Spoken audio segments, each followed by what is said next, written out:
Ils sont 5 à s'être officiellement déclarés candidats aux nouvelles élections municipales organisées à Trappes.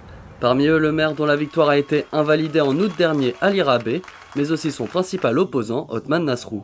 Ce dernier s'était incliné avec sa liste avec moins de 3% d'écart en 2020. Dès que les trappistes auront la tête à l'élection municipale, donc début septembre, j'irai vers eux pour m'exprimer, leur expliquer la situation, faire le bilan aussi d'un an de travail au service des trappistes. Il faut avoir cela en tête. En moins d'un an, nous avons réussi à la fois à rétablir le soutien scolaire, à mettre en place la semaine des 4 jours, à baisser le prix de la cantine, par exemple, pour les enfants, notamment les plus modestes et pour les classes moyennes. Moi, je défends un projet, encore une fois, sur l'emploi, sur la jeunesse, sur la sécurité, sur les questions de santé, sur la bonne gestion. Et on voit que c'est un vrai sujet, la bonne gestion.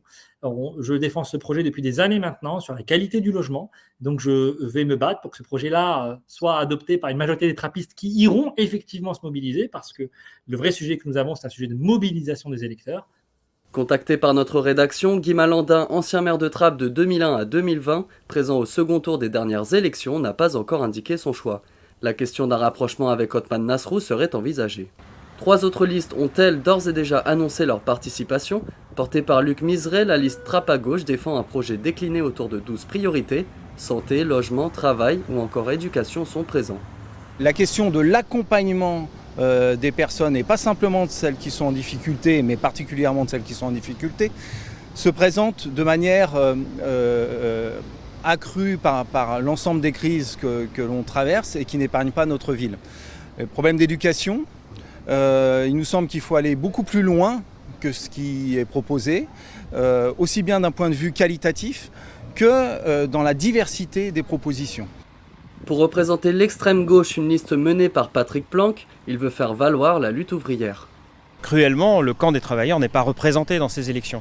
Et aujourd'hui, faire entendre ce camp, des gens qui sont opprimés, qui sont exploités et qui font tout tourner dans la société, bien évidemment, c'est indispensable. C'est très intéressant de discuter aujourd'hui parce qu'on rencontre une forte sympathie pour cette idée qu'il va falloir se défendre, s'organiser tous ensemble contre les mauvais coups du patronat et du gouvernement.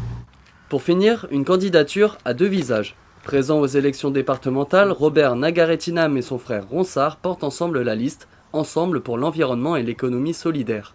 Parmi leurs idées, la protection des parcs et l'abaissement du prix du ticket de bus à 1 euro. Tout simplement parce que nous sommes proches de la population, on l'écoute, on vit avec eux tous les jours. Et en plus, nous sommes, depuis longtemps, on habitait à Trappes, presque 45 ans. On a vécu à Trappes, on a étudié à Trappes, donc on côtoie toute la population, on l'écoute. Qu'est-ce qu'on va faire? On continue à faire porte à porte, on continue à faire notre marché, on continue à expliquer nos idées. Comme combat commun mentionné par tous les candidats, la lutte contre l'absentéisme des électeurs de Trappes, invités aux urnes les 10 et 17 octobre prochains. Lors du second tour des municipales en 2020, seuls 34% des électeurs s'étaient rendus aux urnes.